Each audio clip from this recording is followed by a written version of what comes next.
It was supposed to be a peaceful trip. It was nearly 2 in the morning, and the silence of the empty road felt like an invitation to calm.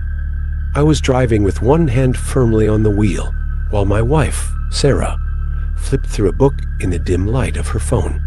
The plan was simple: reach our destination before dawn, avoiding traffic and enjoying the serenity of the early morning. However, there was something unsettling about that night. The headlights of the car illuminated the road ahead, but the darkness around us seemed too dense, as if it was swallowing us with each mile we traveled. Sarah, who usually chattered nonstop, was strangely quiet.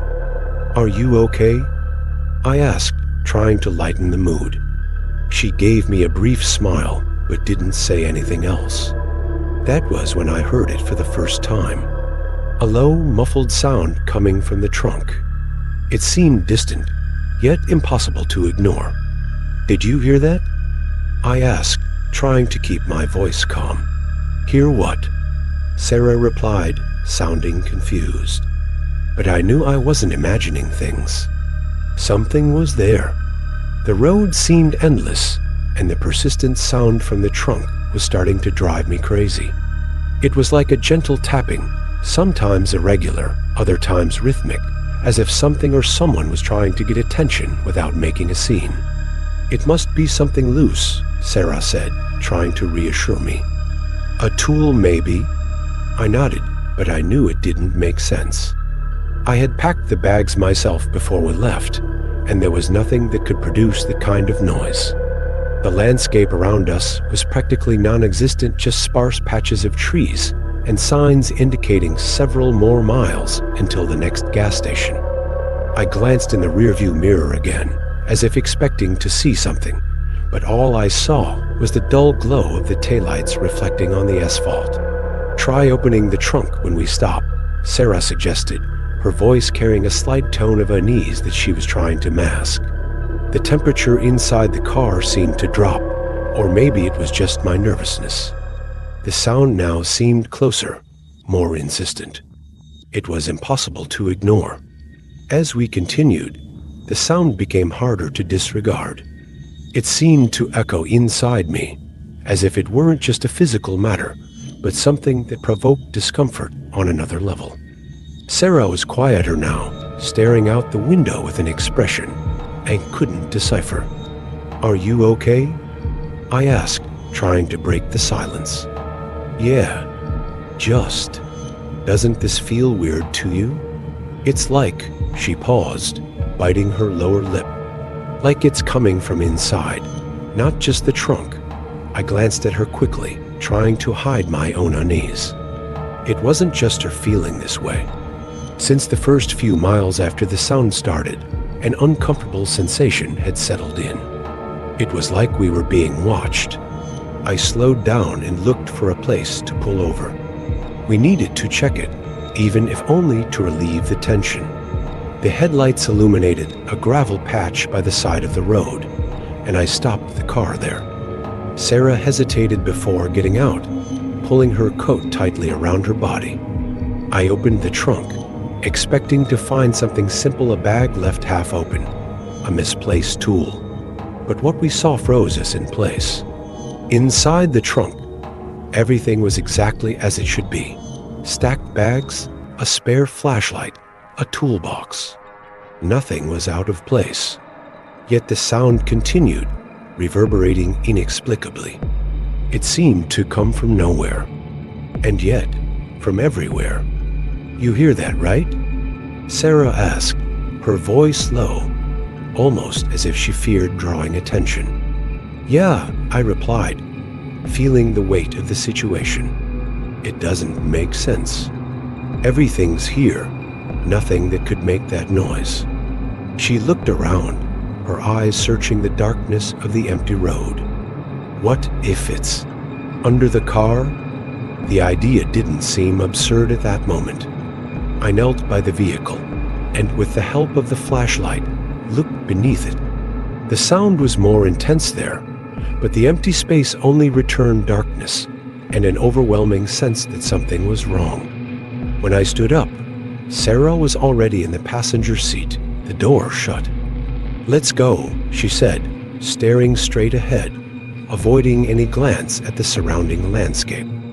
I agreed, closing the trunk with a firm thud. The sound, however, continued.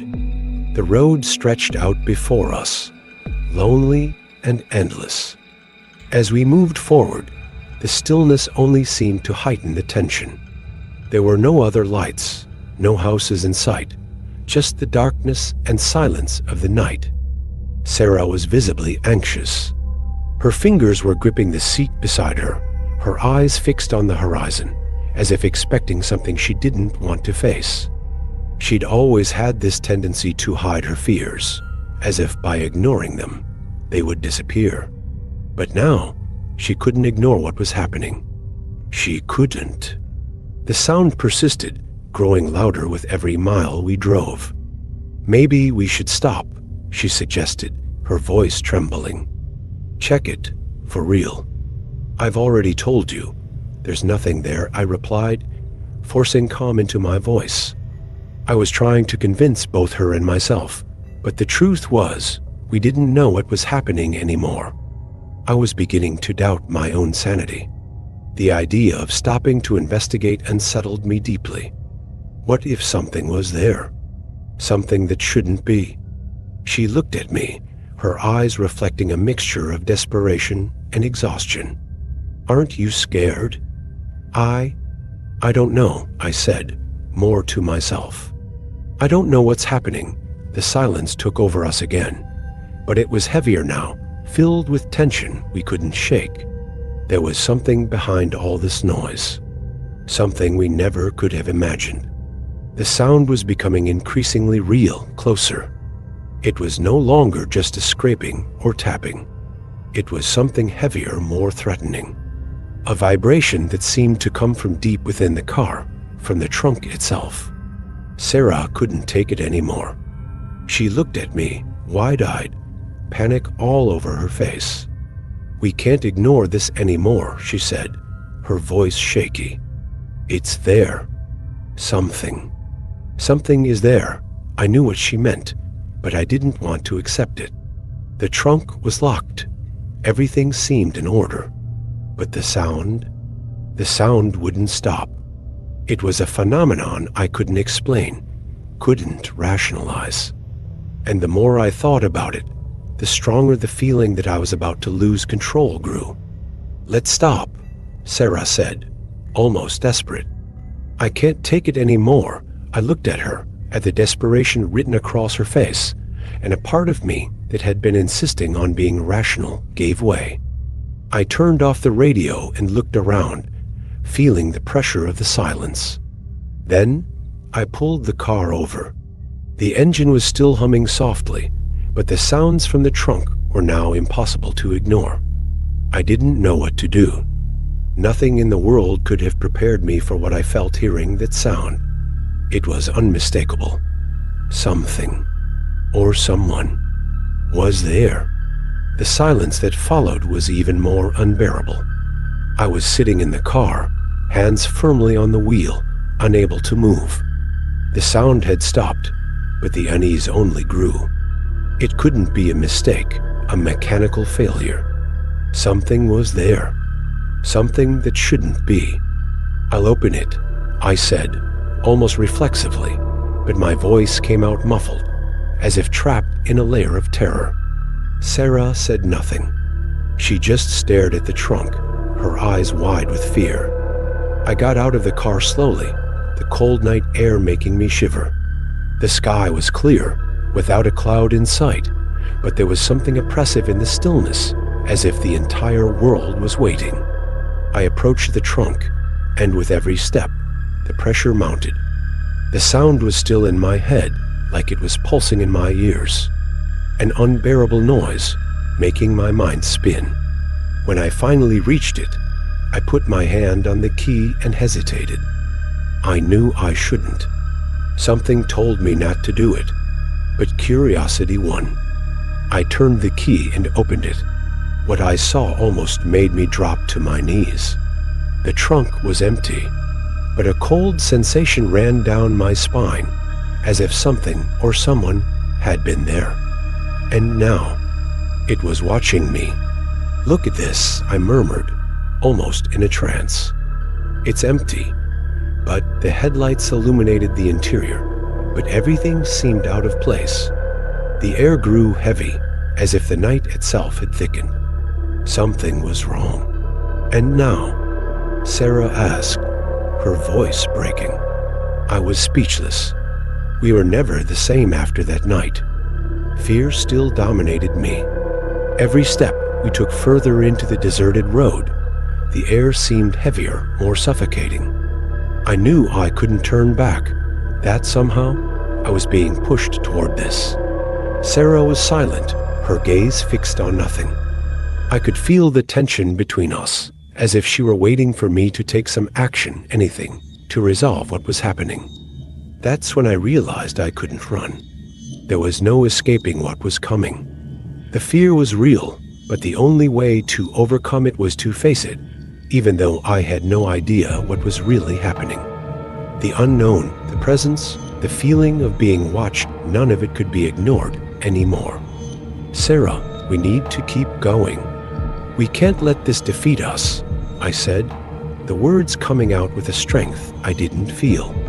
She looked at me, her eyes nearly empty from fear, but at the same time, there was a light of understanding. Something in our connection seemed to strengthen, as if we were united in this fight. The car, which had once seemed like a refuge, now felt more like a prison.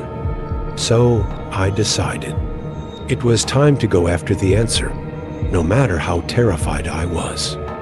We had no choice. "Let's go, Sarah. Let's find out what this is," I said, my voice firm now. I could smell metal in the air, the sound of wind cutting through the empty road. The road seemed endless, but the truth was we were already closer to something neither Sarah nor I could comprehend. The sound was coming from the trunk, an unmistakable sound, a strong, continuous thud, as if something or someone was trying to get out of there.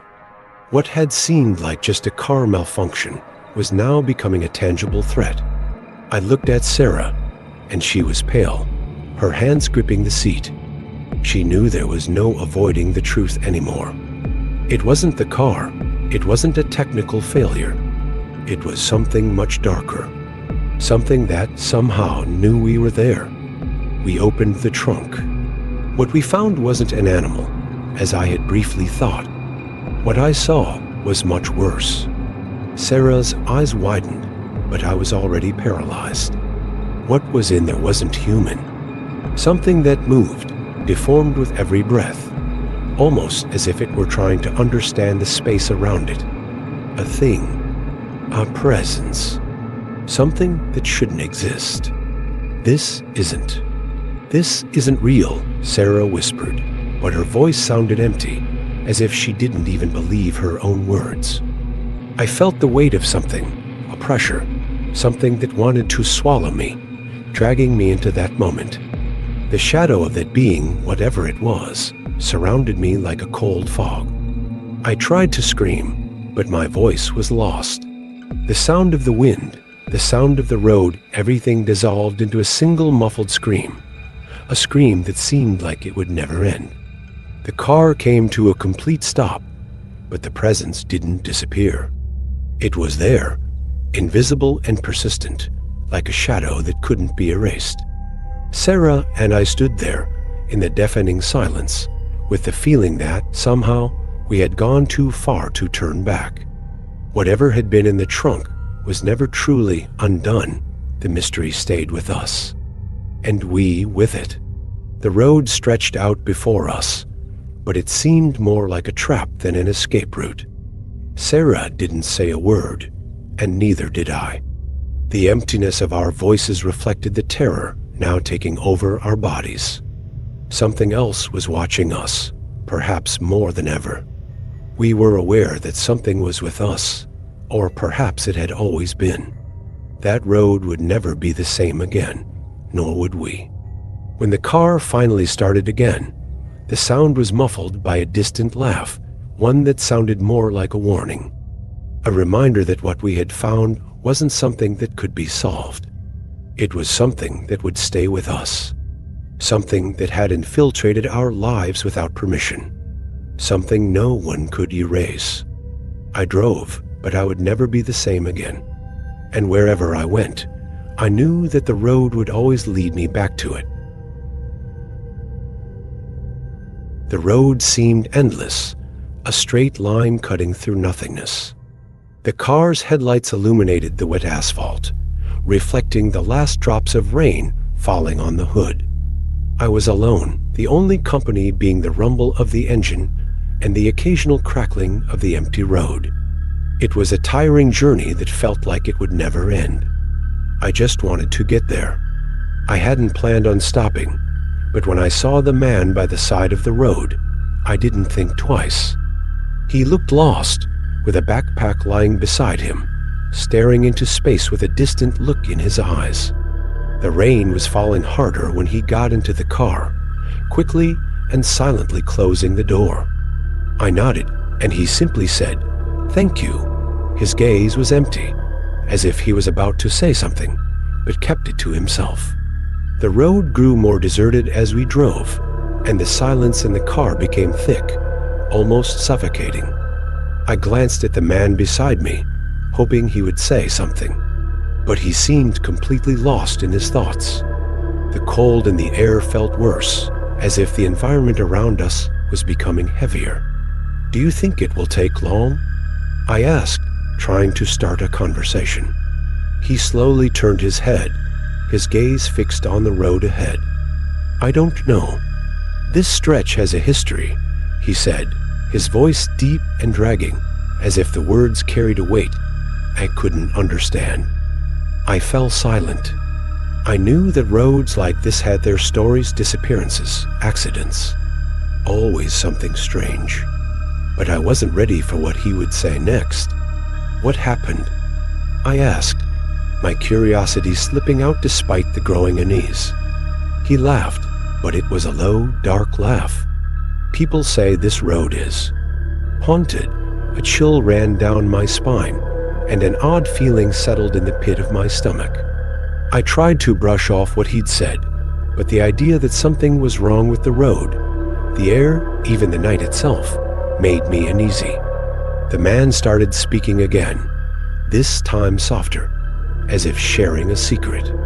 "A lot of people have passed through here, you know," he said, his eyes still fixed on the horizon. "And some, they just disappear. No trace." I was one of them. That took me by surprise. I knew he was serious, but how could someone just disappear on a road like this? I looked at him, trying to process his words. We were now in a more isolated area, and the sound of the tires on the asphalt seemed louder than ever. "You're saying that," I started, but couldn't finish the sentence. He just nodded, almost imperceptibly, before continuing.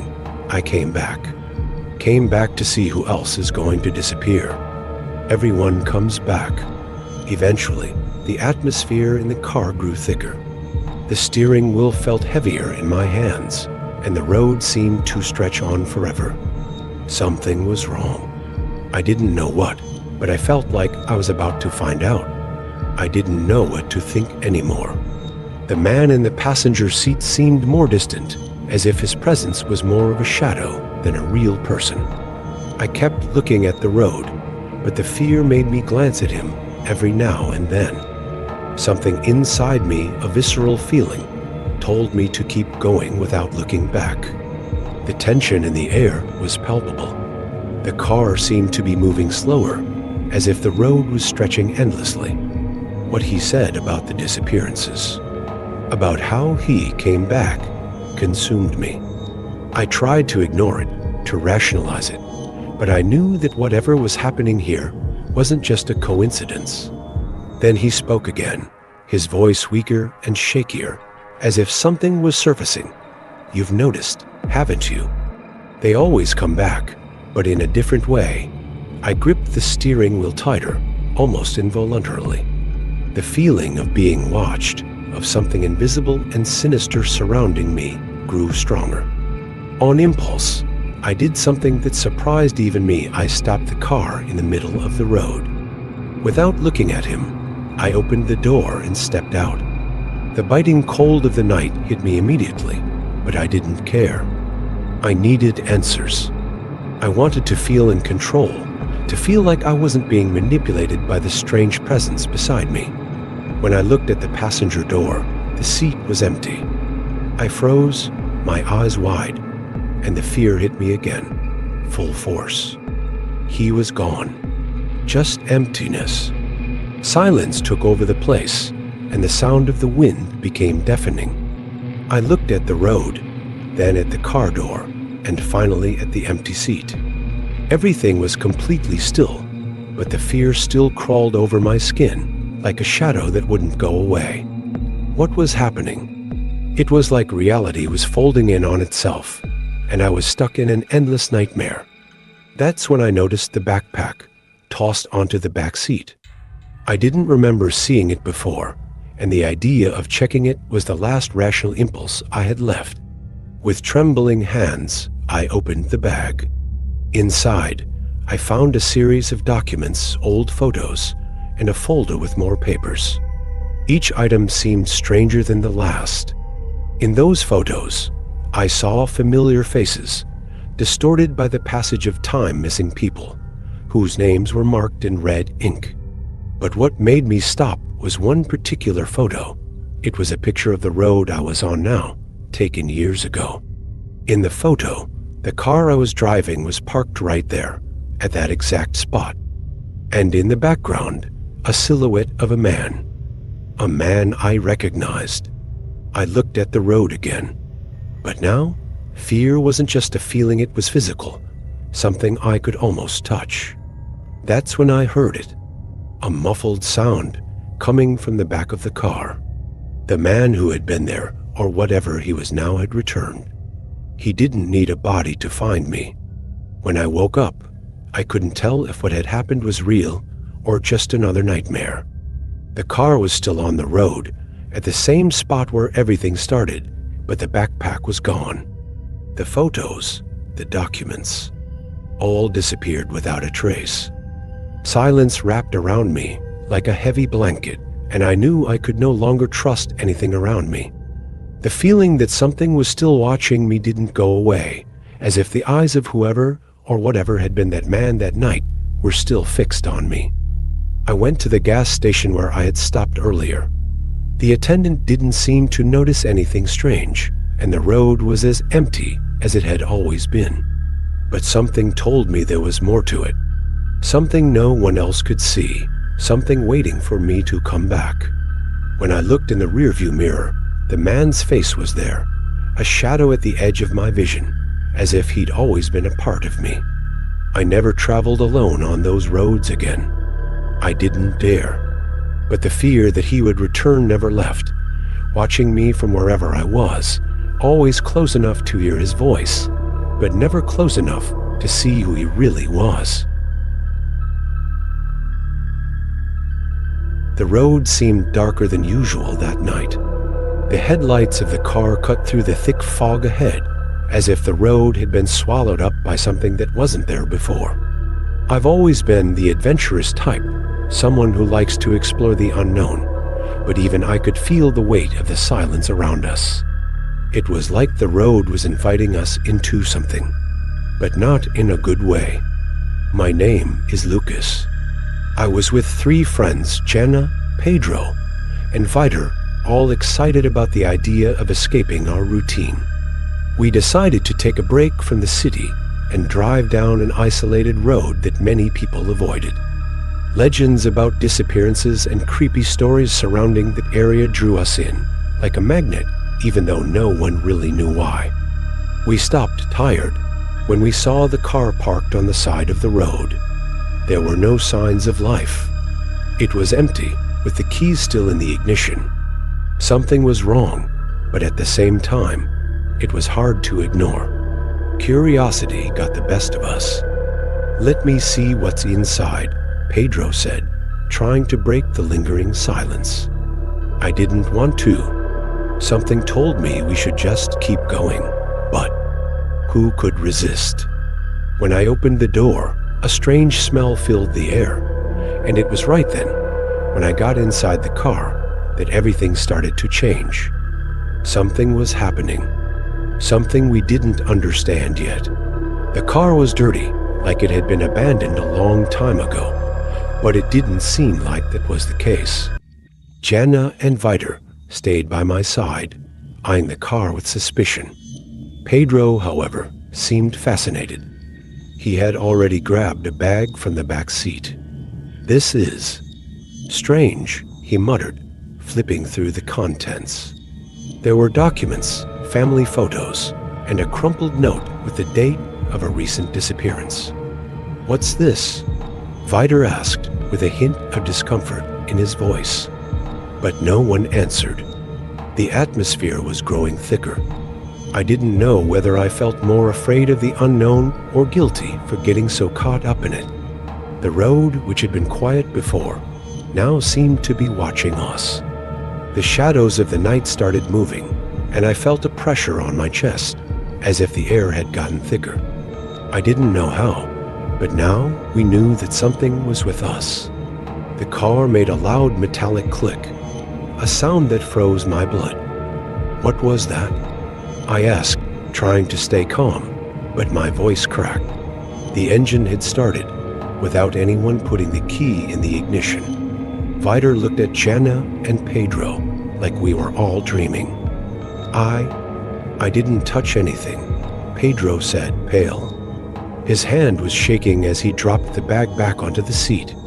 The key turned again, like someone was sitting in the driver's seat, trying to accelerate. "We need to get out of here." Now, Jana murmured, but her voice was shaking. I looked at her, trying to figure out what was happening. The car door, which had been completely shut, was now slightly open. It was like something, or someone, was inviting us inside. The fear spread quickly, an overwhelming feeling that made me want to run, but something was holding me back. The car started moving on its own, gliding toward the road with an unsettling smoothness. I looked at my friends, and desperation took over. "What is happening?" There were no more answers. Just the sound of tires sliding, taking us somewhere we didn't want to go. The tension was building up like a storm about to explode. The car seemed to have a life of its own, but something inside me woke up. I knew I had to take control. We were being watched, but from where? Who or what was manipulating us? "I'm getting out," I said, determined, looking at the others. Jana stared at me wide-eyed, but didn't say anything. She knew I was serious about doing something. Pedro seemed paralyzed, his hands sweating, his breath heavy. But Vider was silent, his eyes fixed on the road ahead, as if he were in a trance. "If we don't do something, we're going to die here," I whispered, feeling the adrenaline kick in. With one swift move, I reached for the door handle. I didn't care what happened next. I wasn't going to die without a fight. The door creaked open, and the cold wind rushed in. Something out there was waiting for us. The car door was open, the biting wind, and the silence of the road all became deafening. Everyone was frozen, but what I felt wasn't fear anymore, it was the need to find out the truth. Something was watching us, and I couldn't wait any longer. I pulled the key from the ignition, but the car didn't stop. It stayed on, the headlights shining brightly, like the car was an extension of whatever was watching us. I looked at my friends, their faces tight and pale, like every second we spent there was a death sentence. "I know what you're thinking," Pedro said, breaking the silence, but his voice was shaky. "We shouldn't have come here, but we did," I replied, feeling the weight of those words. "Now we need to figure out what's going on." Suddenly, the sound of something scratching the roof of the car cut through the air. At first, I thought it was just the wind, but then I heard it again, louder, like something was out there, above us. Without warning, Vider stood up and yanked the car door open with unexpected force, almost like he was being controlled by something else. I tried to stop him, but he was already outside. A pitch-black shadow passed quickly in front of the headlights, and I felt the chill run down my spine. I yelled for him, but Vider disappeared into the darkness. The car was dead silent now, but the fear was palpable, stronger than before. The door Vider had opened swayed gently, like it was waiting for him to come back. I didn't know what to do. Whatever had taken Vider was now with me, in every corner of the car. The sound of dry leaves rustling in the wind echoed around us, but it wasn't just leaves. I knew something was out there, waiting. Finally, I made a decision. I slammed the car back into gear, heading down the road that seemed like it could be the way out of the forest. The clock on the dashboard read for 33 a.m., but the darkness still showed no signs of easing. I drove until I could hear the familiar sound of our frantic breathing. In the distance, blinking lights. The end of the road. No, it was the police. But still, something wasn't right. When the police arrived, it was like everything had stopped. They found the car, but nothing else. No trace of Vider, no signs of a struggle or any explanation. Just silence, like he had never existed. I went back home, but every night I would hear the sound of the car, the keys in the ignition, the engine starting on its own. It wasn't just the road or the car anymore. It was everywhere. I knew I wasn't alone, and maybe I never had been.